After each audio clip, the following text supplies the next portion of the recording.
Podcast Conversas sem Batina. Bom, estamos aqui no segundo episódio dos nossos podcasts Conversas sem Batina. Ora, tivemos um primeiro podcast em que foi um tema assim um pouco mais ligeiro, também aqui para nos ambientarmos a esta nova dinâmica.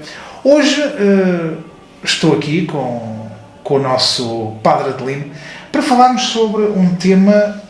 Portanto, eu disse no princípio que isto ia acontecer. Falamos sobre um tema mais acutilante. Portanto, anda em aprovação na nossa Assembleia da República a lei da eutanásia, que já foi vetada, portanto, o número de vezes máxima pelo Presidente da República e agora voltou novamente a ser votada, portanto, e terá de ser promulgada portanto, pelo Presidente da República esta lei da eutanásia. Como todos sabemos, a Igreja Católica tem uma posição firme contra a eutanásia e hoje vamos falar precisamente sobre esse tema, eu e o Padre Adelino. Padre Adelino, antes de mais, porquê que a Igreja é contra a eutanásia? Boa tarde. Boa tarde ou boa noite, ou conforme bom dia, a hora. ou boa noite, conforme a altura que ouço este podcast. Boa tarde, é a hora que estamos a gravar. A eutanásia em si, como está posta na lei, neste momento, basicamente, não conheço a lei em si toda, mas basicamente é terminar com a vida de alguém. Não estamos aqui a discutir as circunstâncias em que isso acontece, e a Igreja é contra toda e qualquer forma de pôr termo à vida, digamos assim. Eu acho que a Igreja... a Igreja em si, porque é disso que estamos a falar. E a Igreja, estamos a falar da Igreja como instituição, mas não sei se todos aqueles que se dizem parte da Igreja concordam exatamente, totalmente com essa posição. Mas isso é especulação minha e acho que não é isso que estamos aqui a discutir. Mas penso é esse o meu entendimento, que a Igreja é contra a eutanásia, só dito assim, porque é uma forma de bater uma vida. É isso, acho eu. Então, isto aqui, claro que depois existem muitos debates em relação a isto, e ao se dizer que portanto, existe uma lei para a eutanásia, não se está a obrigar ninguém a matar, nem nada disso, mas, e também tendo em conta que só em determinadas situações é que pode ser aplicada a eutanásia, porque não é uma pessoa... Portanto, isto aqui, claro que não é uma pessoa que está saudável e que diz, bom, eu já estou cansado de viver, quero ser eutanasiado, e então os médicos fazem, portanto existe todo um código deontológico também para isso. Agora, no meio de toda esta caminhada que tem sido feita por causa da aprovação da eutanásia, com avanços, com recuos, com tudo e mais, e mais alguma coisa, temos assistido exatamente a um extremar de posições, que é isso que normalmente é onde costuma dar a asneira, não é? Normalmente. Porque realmente, e o Padre Adelino explicou bem, a Igreja Católica é contra a eutanásia porque implica pôr termo à vida a alguém, ou de alguém, por assim dizer. Mas, e vamos agora colocar aqui, portanto, um cenário. Uma pessoa que está completamente dependente, de outros para viver. Não consegue fazer uma coisa básica que é sequer a sua higiene pessoal, não consegue comer sem ter outra pessoa a cuidar dela. estas situações não deviam de ter outro tipo de entendimento da parte da Igreja? Ou seja, só o dizer que ainda não foi a vontade de Deus que aquela pessoa fosse levada e que ela continua cá por algum motivo, não será pouco para acalentar aquela alma que precisa efetivamente de cuidados? Claro que é pouco, a parte humana é pouco. Nós não duvidamos da omnipotência de Deus, digamos assim. Sim. Mas apenas o só dizer ou só pensarmos, aquela pessoa está bem porque ainda não chegou a hora dela. Pois não podemos pensar só assim. Como em tudo, há uma parte humana que é essencial. Eu acho aqui o importante, lá está, se nós extremamos posições, lá está, nós dizemos uma coisa, outros dizem outra e pronto, e quem é que tem razão? Pois, quando se extrema posições, dificilmente alguém tem toda a razão. Aqui a questão eu acho que e eu acho que o problema para mim não está propriamente em ver se a pessoa tem condições ou não, se a pessoa não é direito ou não, mas que tipo de vida é que a pessoa tem. Costumamos dizer, quando se chega a uma certa situação, aquilo não é vida para ninguém, ou então aquela expressão popular que Nossa Senhora leve, pronto. Eu acho que nós devemos pensar de que forma é que as pessoas, chegando a partir de uma certa idade ou de um certo momento de fragilidade, de que forma é que nós como sociedade, e aqui não estou a falar só da Igreja em si, porque a Igreja às vezes também falha nisso, de que forma é que nós como sociedade nos preocupamos de facto com as pessoas mais frágeis e de que forma é que nós como sociedade criamos condições para que essas pessoas mais frágeis, até ao fim dos seus dias, tenham uma vida totalmente digna. E, muito sinceramente, muitas vezes uma pessoa olha à volta e nem sempre vemos uma sociedade preocupada com dar uma vida digna às pessoas frágeis até ao fim dos seus dias, idosas ou não. Normalmente aqui é mais para pessoas idosas, mas julgo que não é única exclusivamente, não é?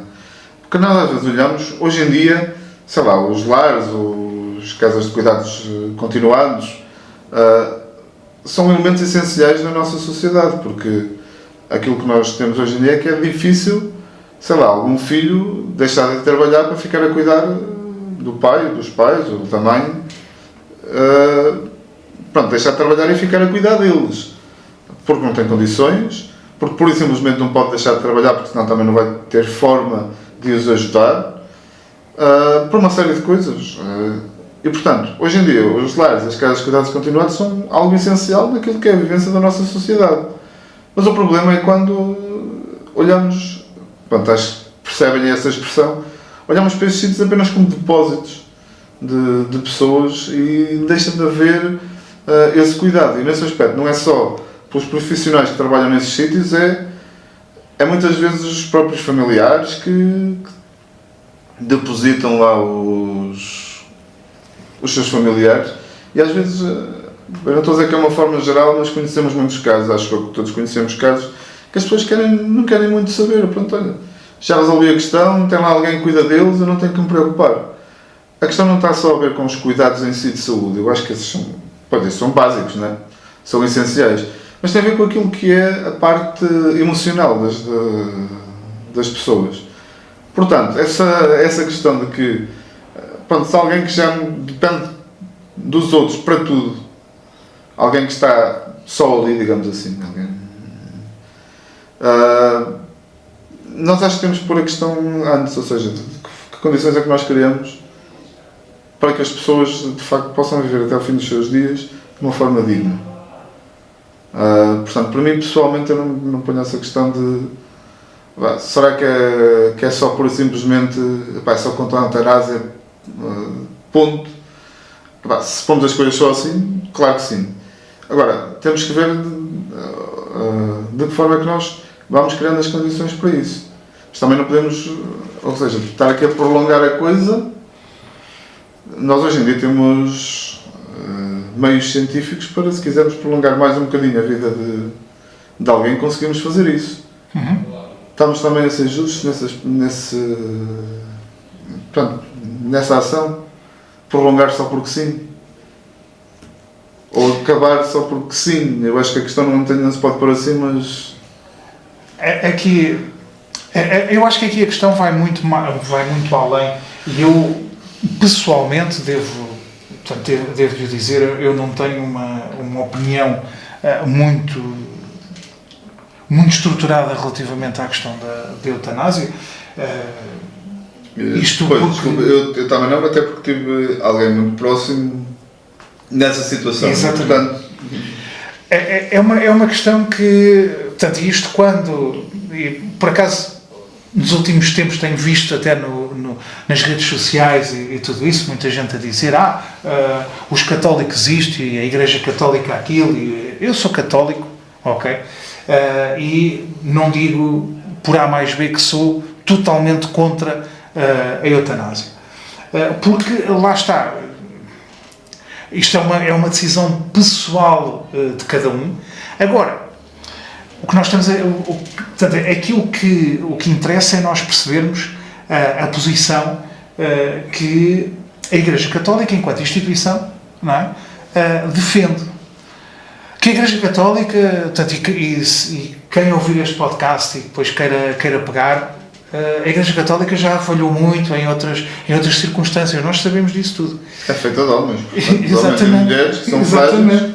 Portanto, lá está, a Igreja falha porque é composta por homens, e os homens também falham. Fosse só composta por Jesus, portanto, e por Deus, de certeza que não era, não falhava.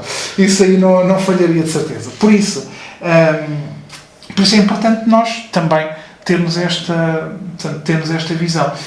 E o Padre Lino falou de uma coisa que, lá está, portanto, era precisamente aí que eu depois queria chegar. Ou seja, não estaremos nós, em primeiro lugar, estarmos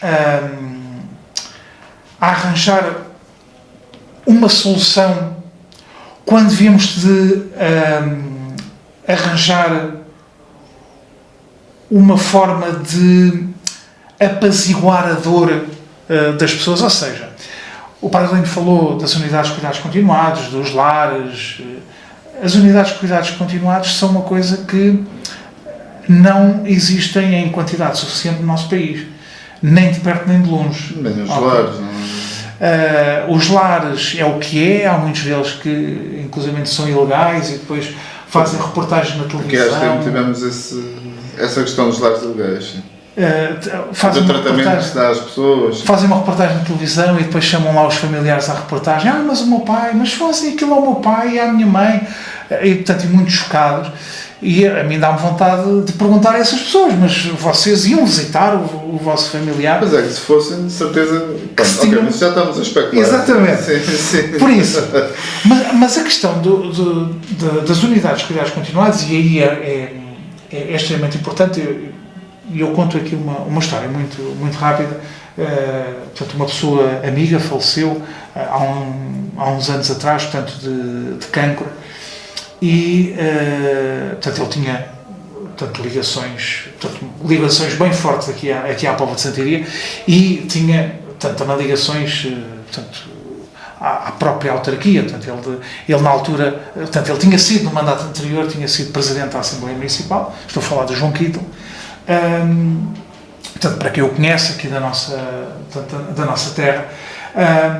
Mas recordo-me de que, portanto, no velório dele, ouvir a esposa dele, que foi a minha professora de História, e, portanto, ela dizer que uma coisa que o marido dizia, portanto, na fase final da doença, ele teve uma doença bastante complicada, e na fase final ele dizia que gostava que todas as pessoas que estivessem na situação dele tivessem as condições que ele tinha para poderem ter um final de vida mais, portanto, mais suave, por assim dizer. Porque ele teve a oportunidade de estar numa unidade de cuidados continuados, privada, porque tinha possibilidades para isso, mas nem toda a gente tem.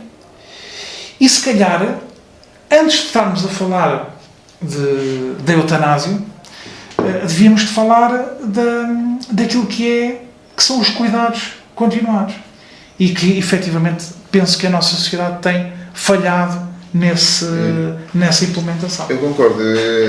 Eu acho que a grande falha que uma das grandes, não sei se é a grande falha em si, mas uma das maiores falhas que nós temos tido como sociedade é o não termos pensado de facto ou seja, naquilo que é o fim da vida das pessoas.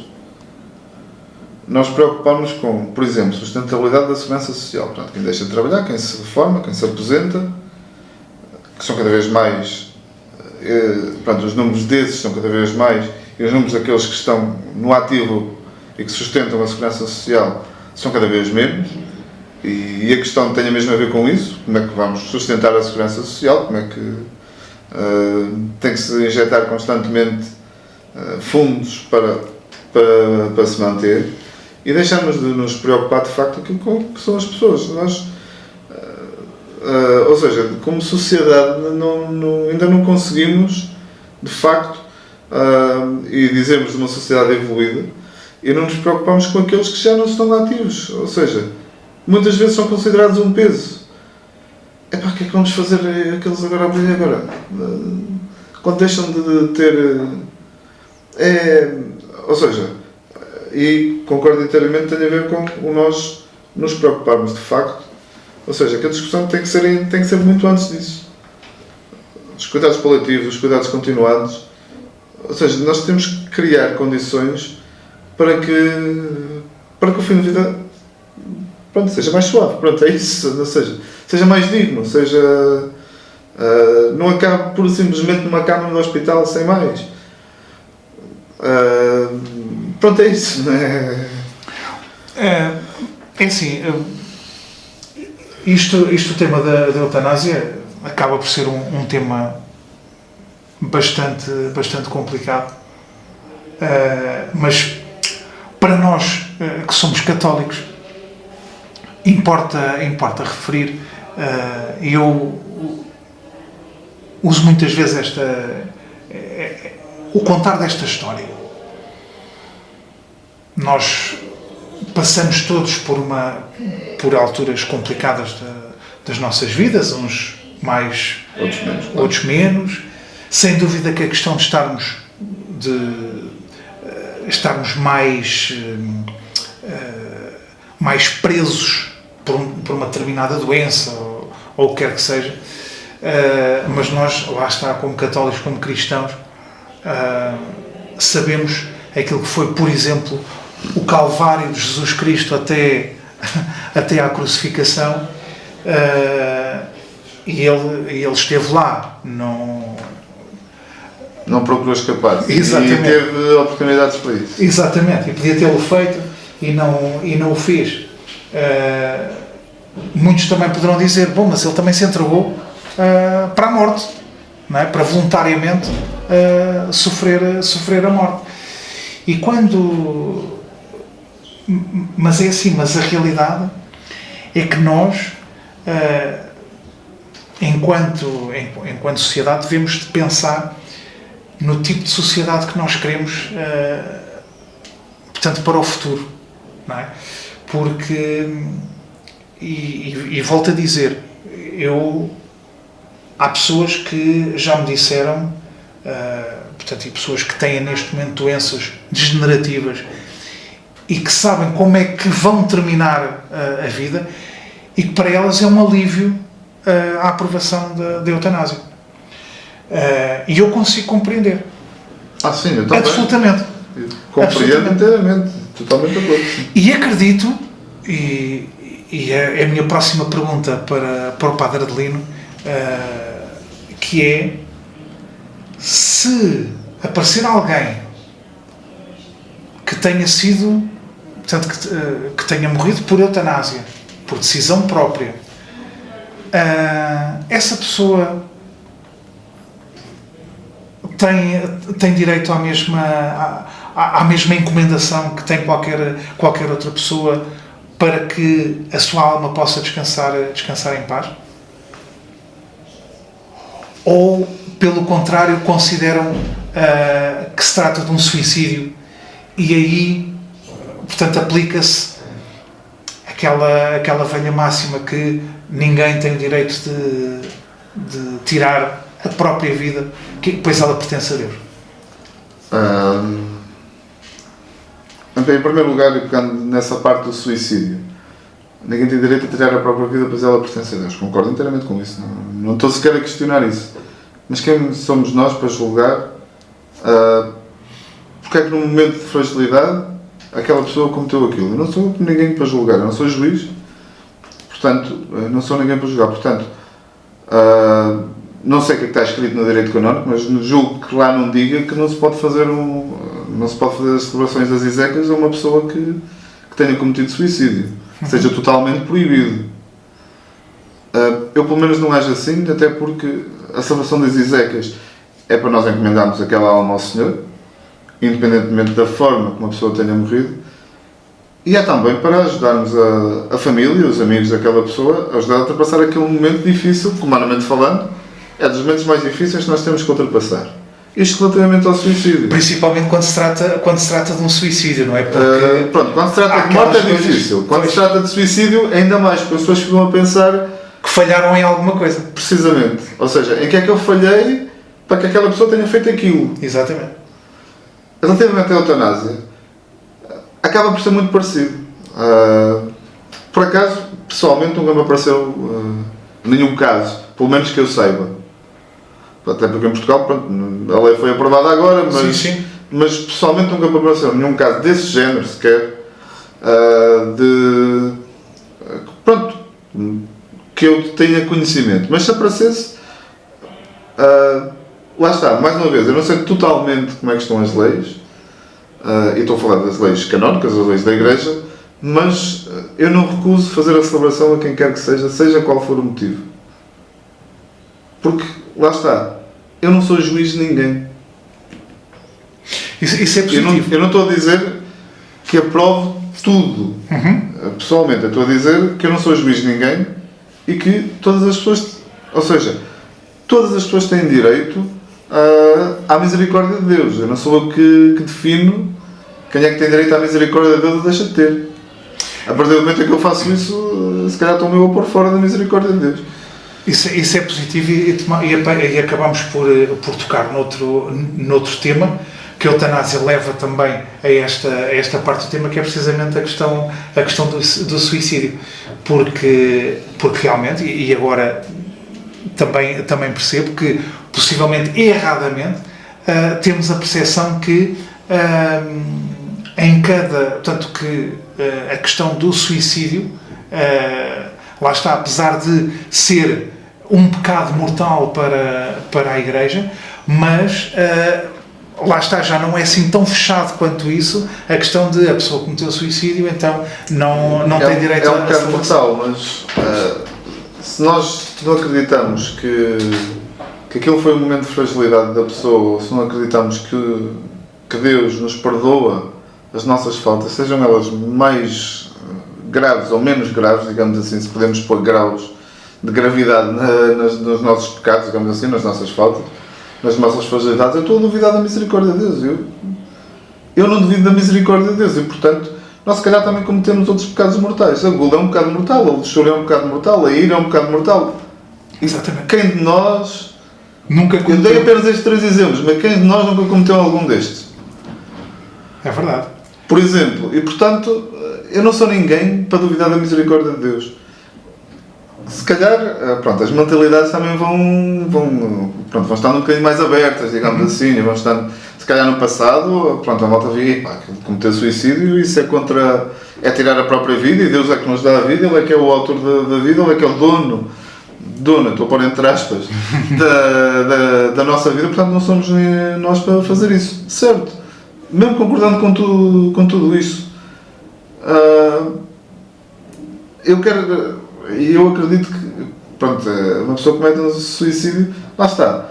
Eu acredito que seja um momento de fragilidade, devido a dificuldades da mais variada índole que a pessoa possa ter, pronto, levou àquela decisão. Todos nós, ao longo da nossa vida, temos decisões que nos arrependemos. Infelizmente pelo menos em vida, já não nos podemos arrepender. Exatamente. É mesmo isso, é a decisão final que a pessoa... Por exemplo, agora um caso que foi esta semana, foi ontem, acho que uma senhora com 80 e poucos anos que se mandou de um 5º ou 6º andar num prédio. Pois. Por exemplo, uma pessoa pode se questionar, pronto, é mesmo só isso, questionar. Sim, as razões terão morrido com ela. Basicamente será isso. E aliás, quando nós falamos desta questão do suicídio e tudo isso, é bom que não nos esqueçamos de uma coisa. Olhando, por exemplo, para os Estados Unidos, um país onde, em alguns estados, se aplica a pena de morte, ok? Mas há uma coisa que eles têm sempre, e isso é taxativa antes de cada execução. Cada condenado, não é? Antes de ir para a injeção letal ou para o que quer que seja, agora é quase tudo para a injeção letal, mas tem lá um padre que vai, portanto, dar-lhe a absolvição, e no entanto estamos a falar de criminosos que mataram, que violaram, que cometeram pecados mortais, humanamente falando, fizeram do pior, digamos assim. Exatamente. E, no entanto, e lá está, mais uma vez, também não concordo com a pena de morte. De tudo. Lá está, porque vai contra tudo aquilo que... totalmente contra. Vai contra tudo aquilo que acredito, mas eles ainda têm depois esta parte em que, ok, nós aplicamos, mas, atenção, esta pessoa, apesar de tudo, merece ir com a alma, digamos assim. Exatamente, e daí também a Igreja também faz essa parte, nos casos, portanto, a Igreja Católica, outras confissões cristãs, portanto, mais confissões cristãs, portanto, quando estamos a falar dos Estados Unidos, estamos a falar também de uma grande mancha de protestantes e tudo isso, mas que todos, no fundo, também comungam desta visão, não é? E daí também termos esta questão. Por isso, sobre a eutanásia, penso que deixámos aqui mais ou menos alguns... São apenas algumas opiniões. Pronto, exatamente. Porque talvez um dia apareça aí um grande especialista em eutanásia que possa então...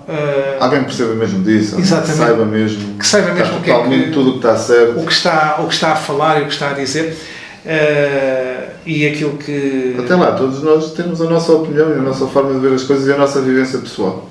É isso. Basicamente é isso. E também devemos de olhar para aqueles que nos rodeiam e se calhar também percebermos um bocadinho aquilo que são portanto, as fragilidades dessas pessoas, e também não sermos, lá está, tão taxativos de uma forma ou da outra, porque a vida não é preto e branco. Quando entramos em fundamentalismos ou em extremismos, às vezes tem que ser cinzenta, e aí quando ela é cinzenta nós também muitas vezes somos convidados a esta grande comunhão. Padre Adelino, quer dizer mais alguma coisa para o final deste podcast? Já estamos aqui a chegar ao nosso tempo limite. Olhando para tudo o que nós falamos hoje, acho que o importante é mesmo nós defendermos a vida, que acho que isso é importante, mas defendermos a vida com dignidade e olharmos para aqueles que estão ao nosso lado e que estão mais frágeis e percebermos o que é que nós, quer individualmente, quer como grupo, quer como sociedade, podemos fazer olhando para aquilo que é a dignidade das próprias pessoas. Acho que isso é que é o mais importante. Muito bem, então o nosso podcast Conversas Sem Batina fica por aqui. Aguardem pela próxima edição, o terceiro episódio, que estará aí na próxima semana. Obrigado.